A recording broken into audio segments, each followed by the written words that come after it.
Provérbios, capítulo 23, verso de número 26. Provérbios, capítulo de número 23, verso de número 26. Por bondade. Quantos trouxeram Bíblia, digam amém. Dá-me, filho meu, teu coração, e os teus olhos observem os meus caminhos. Amém? Sente por bondade, meus irmãos.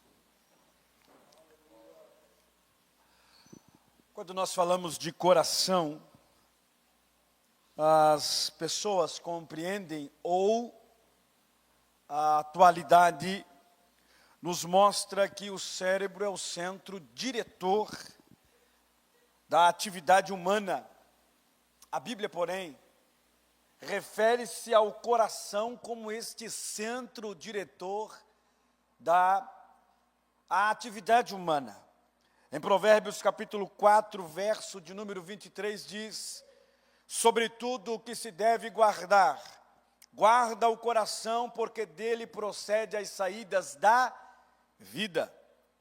Jesus, no ensino do Sermão do Monte, falando a respeito do coração, lá em Lucas capítulo 6, verso 45, diz: o homem bom, do bom tesouro, do coração tira o bem, e o mal do mau tesouro tira o mal, porque a boca fala do que o coração está cheio.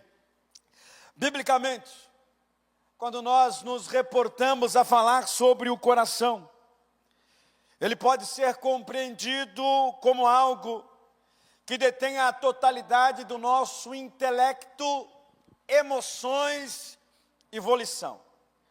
E Jesus, falando a respeito da estrutura que move o ser humano, ou a tradição que movia os fariseus, falando a respeito do que contamina o homem, do coração que exala o mal, sendo que o nosso Cristo, nosso Senhor Jesus, disse aos fariseus o que Isaías profetizou há mais de 800 anos atrás, antes de Jesus aparecer na história, dizendo ao povo de Israel que aquele povo honrava o Senhor com seus lábios, porém o seu coração estava distante, longe do Senhor.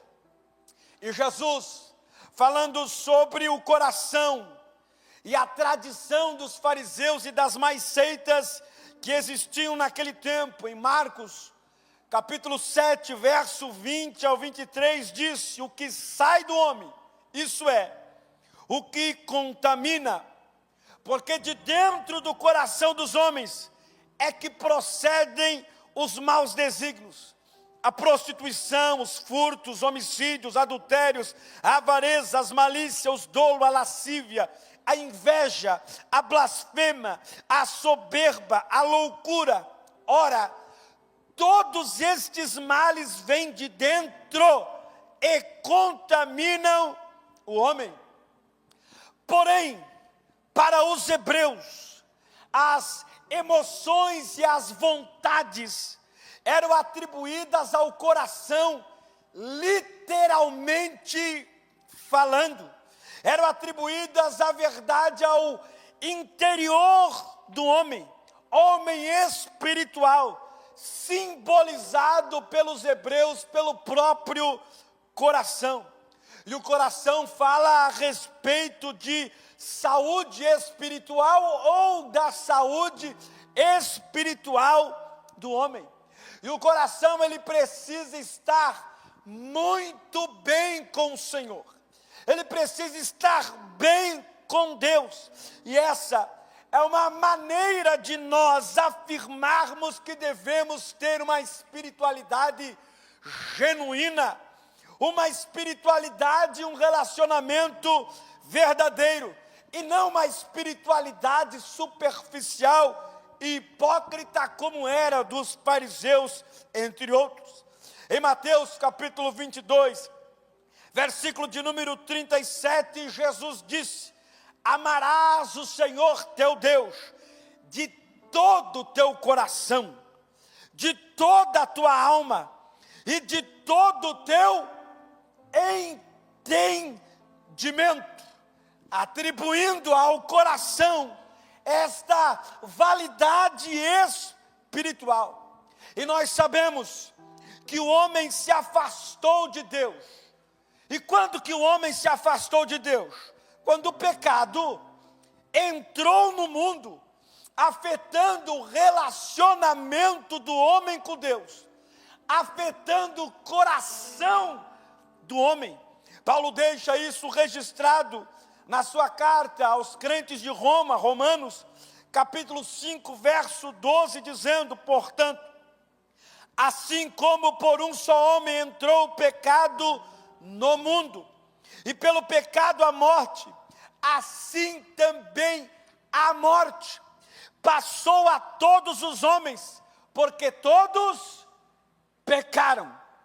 E Paulo está se referindo à morte espiritual. E a propensão ao pecado, ao homem, é viver afastado de Deus.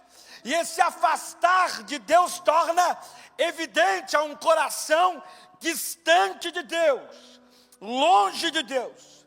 Quando Adão, ele peca no jardim do Éden, toda a humanidade pecou com ele. Uma vez que o seu pecado transformou a natureza interior do homem, trazendo depravação total a toda a humanidade. E quando nós se referimos ao texto de Romanos, que Paulo expressa que todos pecaram, destituídos, e a realidade da morte entrou no mundo por causa do pecado, é necessário nós compreendermos que existem 3 tipos de morte. A primeira morte é a morte espiritual. A segunda morte é a morte física, ou a morte natural. E a terceira morte é a morte eterna. Falando a respeito da primeira morte, ou a separação de Deus, Efésios capítulo de número 4, verso de número 17 até o verso de número 19, Paulo escreve dizendo: isto, portanto, digo e no Senhor testifico, que não andeis como também andam os gentios, na vaidade dos seus próprios pensamentos, obscurecidos de entendimento, alheios à vida de Deus por causa da ignorância em que vive, pela dureza do seu coração, aos quais, tendo se tornado insensíveis, se entregaram à dissolução, para com avidez cometerem toda sorte de impureza, toda sorte de pecado. Falando a respeito de morte física, Hebreus capítulo 9, verso 27, aos homens é dado ou está ordenado morrerem uma só vez, vindo depois disto o juízo. Então não existe a ideia do homem reencarnar em outra pessoa, porque a morte foi dada, está entregue este homem à morte quando morre, e somente depois da morte o juízo. E por último, que é a pior das mortes, é a morte eterna, também chamado de segunda morte, o qual não inclui apenas a separação de Deus, mas a separação eterna de Deus, ou o destino do lago de fogo. Apocalipse capítulo 20, verso 11 até o verso 15, João escreve dizendo: vi um grande trono branco, e aquele que nele assenta, de cuja presença fugiram a terra e o céu, e não se achou lugar para eles. Vi também os mortos, os grandes e os pequenos, posto em pé diante do trono. Então se abriram os livros, e ainda outro livro. Que livro é esse? O livro da vida foi aberto, e os mortos foram julgados segundo as suas obras, conforme estava escrito nesses livros. Deu o mar os mortos que nele estavam, aqueles que nunca foram encontrados, um dia serão ou terão que passar diante do trono branco. A morte e o além entregarão os mortos que neles havia, e foram julgados um por um segundo as suas obras. Então a morte e o inferno foram lançados para dentro do lago de fogo. Esta é a segunda morte, o lago de fogo. E se alguém não foi inscrito no livro da vida, esse foi lançado para dentro do lago de fogo. Ainda há oportunidade do homem se render-se a Deus e de ter um coração disposto a render-se ao Senhor Jesus e se escapar da morte eterna. Ao passo, falando a respeito do coração, que o homem se distanciou de Deus, ao passo que o seu coração se voltou contra Deus por causa da realidade do pecado que entrou no mundo, o mesmo Deus se encarregou de aproximar o homem dele. No mesmo texto de Romanos capítulo 5, 5 e 12, fala que todos pecaram e destituídos estão da glória de Deus. Em 5 e 17, Paulo diz: se pela ofensa de um e por meio de um só reinou a morte, através do pecado de Adão, através da ofensa cometida por Adão, o pecado se tornou geral para o mundo, muito mais os que recebem a abundância da graça e o dom da justiça reinarão em vida por meio de um só, a saber, Jesus Cristo. A graça te alcançou e colocou o teu coração em Cristo. Ele trata de perdoar aquele que se achega a Ele. Ele trata de perdoar aquele que coloca o seu coração diante dele. Ele trata de reconciliar aquele que confessa o seu pecado e tem Ele como o Salvador da sua vida. Por isso que nessa noite o nosso Cristo diz: filho meu, dai-me o teu coração. Jesus não está pedindo a tua credencial. Jesus não está pedindo os teus anos de Assembleia de Deus. Jesus não está pedindo o teu ministério. Jesus não está pedindo a tua filiação a uma denominação. Jesus está pedindo o coração. Existem muitas pessoas que vivem um evangelho fútil. Existem muitas pessoas que vivem um evangelho vazio. Seu coração está longe e distante de Deus. Honram ao Senhor com os lábios, professam ao Senhor com os lábios, mas o coração está longe, está distante. Ele até canta com o grupo, ele até dá glória a Deus na mensagem, ele até esboça uma reação no culto, como o povo de Israel fazia.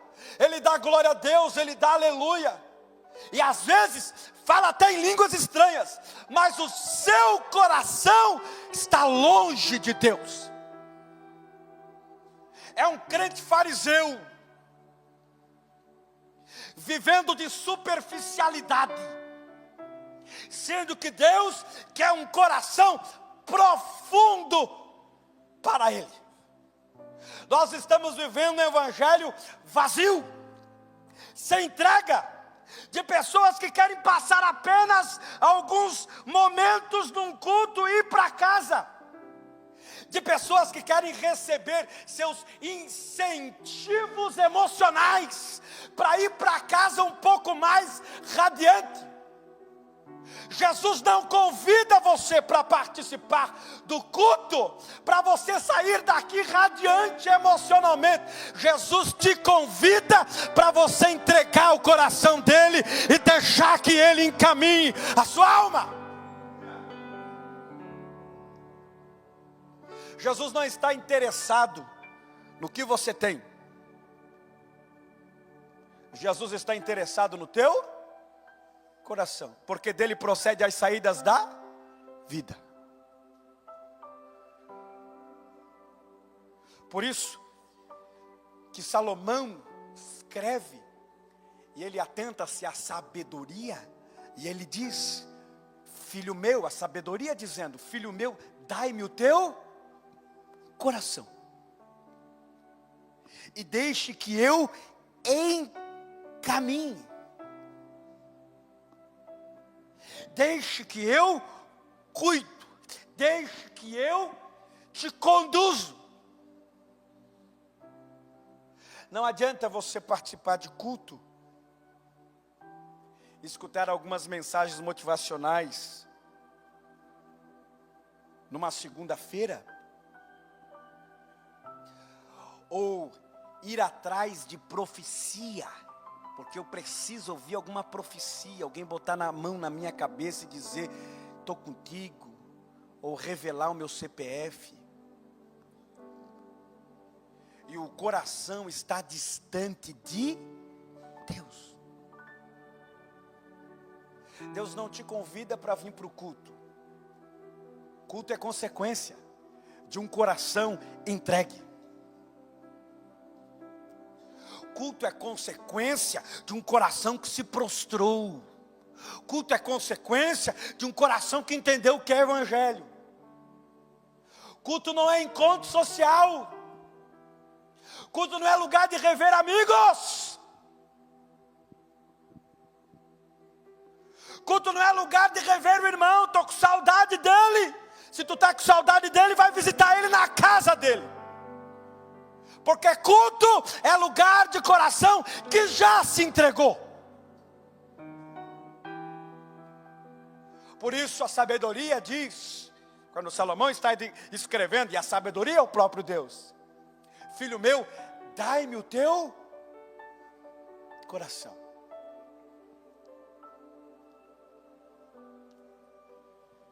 O coração do homem pode imaginar que na sua consciência ele está certo. Quantos aqui já ouviram aquele ditado: siga o teu? Quantos aqui já ouviram esse ditado aí? Teu coração é enganoso, teu coração te leva a pecar, teu coração é maligno, teu coração é perverso. Jeremias capítulo de número 17, verso 9, enganoso é o coração mais do que todas as coisas e desesperadamente corrupto, quem o conhecerá? Eu vou seguir o meu coração. Cuidado quando alguém te der um conselho, ou dizer para você: ô querida, siga o teu coração. O que o teu coração está dizendo? Quando você ouvir esse tipo de mensagem, esse tipo de fala de alguém chegando para você e dizer: siga o teu coração, é o próprio diabo personificado dizendo para você seguir o teu pecado. É o próprio diabo se revelando a você e dizendo: vai para esse caminho, siga o teu coração. Max Lucado disse uma frase interessante: há ocasiões em que o coração tão duro e os ouvidos são tão surdos que Deus nos deixa sofrer as consequências de nossas escolhas. O único capaz de conhecer a profundidade do nosso coração, Jair, é Deus. O único capaz de dar um jeito no nosso coração é Deus, por isso que é entrega. O único capaz de solucionar o problema do coração é Deus. E o interessante é que Jeremias 17:9 fala que enganoso é o coração do homem. Quem o conhecerá? E termina com um ponto de interrogação o verso 9. Trazendo a ideia que se não tivesse o 10, não tem como. Não tem solução. Não tem como o coração ser transformado, não tem como o coração ser entregue, não tem como o coração receber o impacto de Deus. Mas o verso 10, Jeremias está profetizando, e Jeremias, sendo usado por Deus, diz: eu, o Senhor, esquadrinho o coração, eu provo os pensamentos, e isto para dar a cada um segundo o seu proceder, segundo os frutos das suas ações. Eu esquadrinho, eu coloco o coração no lugar.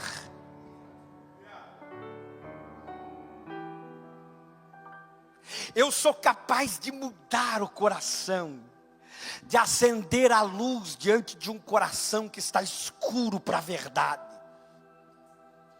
de acender a luz diante de um coração que está caminhando a passos largos para um buraco fundo. Eu sou capaz de mudar um coração que está caminhando para um poço de pecado. Eu, Senhor, esquadrinho, coloco no prumo, coloco no lugar, assento no lugar o coração. Quantas vezes o Senhor já não chamou a nossa atenção quando a gente pensou em fazer alguma coisa e Deus disse: não faça. E você freou. Opa, Deus está falando. Quantas vezes que você agiu por impulso, seguindo o teu coração, e colheu as consequências das tuas escolhas, porque não deu ouvidos à voz de Deus. Mas a misericórdia de Deus é tão grande, é tão grande, é tão grande, é tão grande, é tão grande, que como Jesus foi misericordioso com Israel, Ele também é conosco. E Ele sabe que a nossa humanidade é difícil, que a nossa natureza é complicada. Ele conhece que a nossa natureza é teimosa, é vacilante. E quando um coração reconhece a sua fragilidade e se lança, ele tem a capacidade de agir com misericórdia e alcançar esse coração. O salmista Davi, no Salmo 51, e esse é um salmo de arrependimento. Este é um salmo de alguém que foi no profundo do poço e foi levantado por Deus. Quando ele percebeu que o seu coração estava impuro, de pecar contra Deus, de infligir o mandamento do Senhor, depois que o seu pecado foi revelado, foi como as escamas que tampavam os seus olhos saíram, e ele viu a podridão da sua alma, e ele viu a podridão da sua vista, e o salmista então exclama, o salmista Davi: cria em mim, ó Deus, um coração puro, e renova dentro de mim um espírito inabalável. Pega esse coração pecaminoso e cria algo novo. Cria um coração puro, cria um coração que te agrade, cria um coração que te obedeça, cria um coração que se lança aos teus pés, cria um coração que diz: sim, Senhor, eis-me aqui. Que os nossos corações sejam puros, renovados em pureza, como de uma criança. Quando Jesus disse que nós devemos ser como uma criança, não é na questão da maturidade da criança, mas na pureza da criança. Você já viu quando a gente era pequeno, ou até mesmo os nossos filhos, se arrebentam todo, no soco, no tapa, daqui a pouco estão brincando, se perdoam, se abraçam, como nada fosse nada, se degladiam, e daqui a pouco estão juntos, misturado. Daí a gente cresce. Nosso coração vai virando depósito de lixo. E a gente vai permitindo coisas entrarem no nosso coração. E daí é rancor, é amargura, é inveja. Quando nós éramos pequenos, nós não tínhamos inveja de ninguém. Nós queríamos era brincar com o amigo. E a gente dividia os brinquedos para o amigo brincar junto. Saía de casa cedo, voltava à noite, todo sujo. E a mãe dizia, vai para o banho. E você falava, eu nem me sujei. Mas aí a gente cresce, fica bobo, cheio de coisas. E vai concentrando coisas no coração que era para ser puro. E vai concentrando coisas no coração que era para agradar a Deus. Quando nós éramos criança, tudo era bom. Não tinha tempo ruim, Jonas.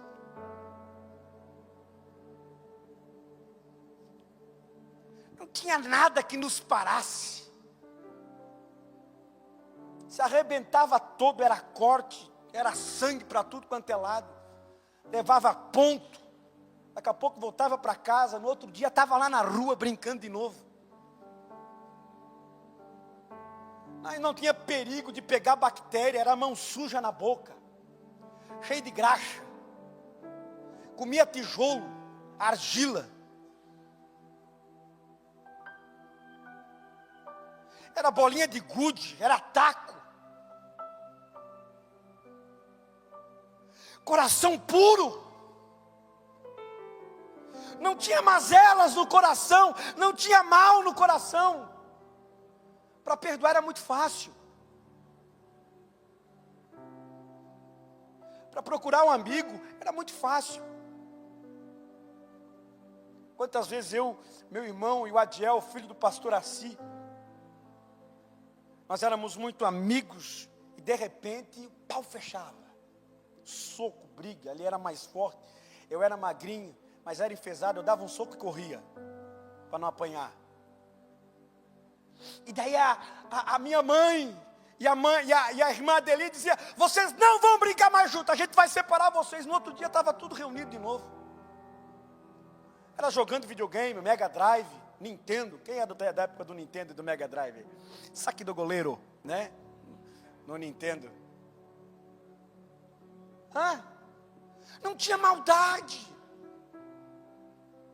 Mas daí a gente cresce. E a gente vai permitindo. Vai permitindo as raposas, as raposinhas entrar no coração, como lá em Cantares. Vai permitindo aqueles grãozinhos de areia. Daqui a pouco vira uma praia inteira.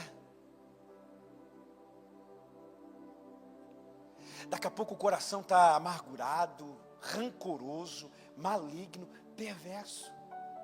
E daí Jesus diz, tem que ser como uma criança. O coração tem que ser como de uma criança. Cria em mim, ó Deus, um coração puro. Um coração reto. Um coração justo, um coração que te agrade. Um coração que te louve, um coração que perdoa. Um coração que ama, um coração que abraça. Um coração que não guarda mal nenhum. Cria em mim, ó Deus. E Deus tem a capacidade, pode criar um coração puro. E quando Deus cria um coração puro, a essência deste coração é louvar a Deus. Salmos 9:1. Louvar-te-ei, Senhor, de todo o meu coração. Contarei as tuas maravilhas. Quando Deus cria um coração puro, a essência desse coração é guardar a palavra de Deus. Salmo 119:11. Escondi a tua palavra no meu coração, para não pecar contra ti. Quando Deus cria um coração puro, a essência desse coração é buscar buscar a Deus. Salmos 119, 2. Bem-aventurados que guardam as suas prescrições e o buscam de todo o coração. Quando Deus cria um coração puro, a essência desse coração é confiar em Deus plenamente. Salmos 3 e 5. Deito-me e pego no sono, acordo, porque o Senhor me sustenta. Quando Deus cria um coração puro, a essência deste coração é esperar aquilo que Ele tem, como está escrito em 1 Coríntios 2 e 9, e Paulo escreve como esperança para a sua alma: nem olhos viram, nem ouvidos ouviram, nem jamais penetrou no coração humano o que Deus tem preparado para aqueles que o amam. Jesus está nos chamando: filho meu, dai-me o teu coração. Entrega o teu coração. Deixa Ele curar esse coração. Permita Ele curar o teu coração, a tua alma. Porque Deus tem planos para nós. Permita o teu coração voltar à inocência. Ser como uma criança. Permita o teu coração voltar à pureza das brincadeiras com os teus amigos, com as tuas amigas. Permita o teu coração se debruçar diante da cruz, diante de Jesus, e viver aquilo que Ele tem para a sua alma. Se tem uma coisa que você não pode brincar é com o seu coração.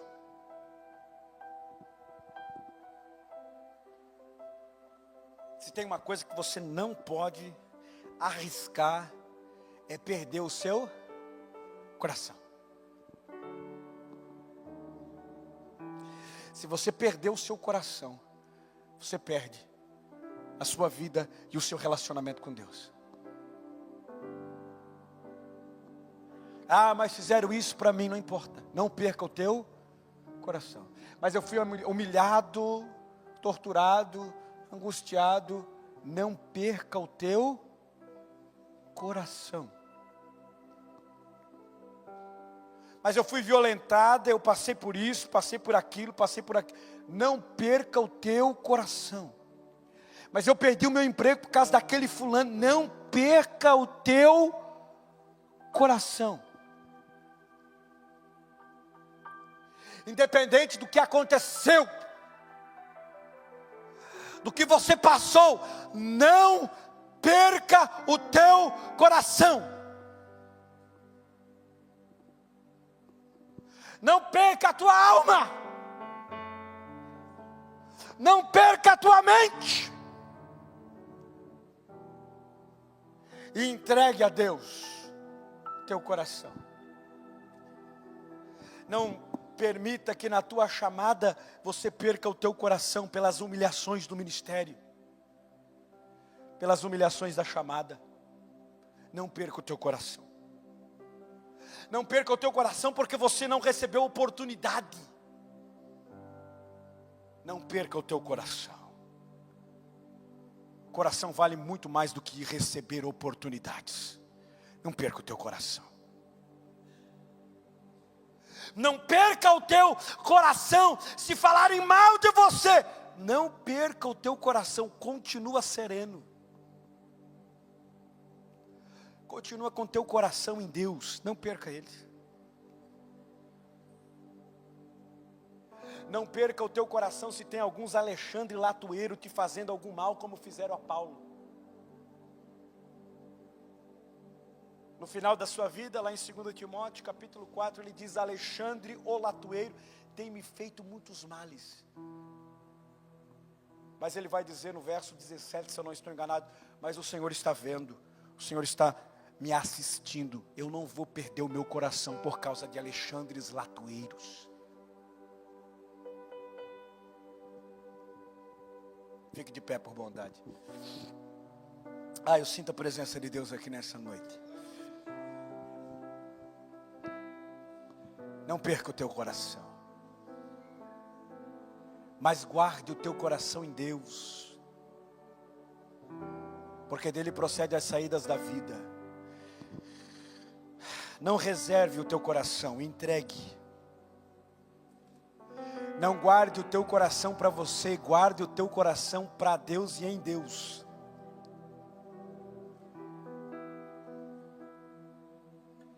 Aonde eu guardo o meu coração, pastor? Na oração. Aonde eu guardo o meu coração? No meu lugar secreto de oração. Aonde eu guardo o meu coração? Escondendo a palavra. Cada vez que eu medito, eu estou escondendo a palavra no meu coração.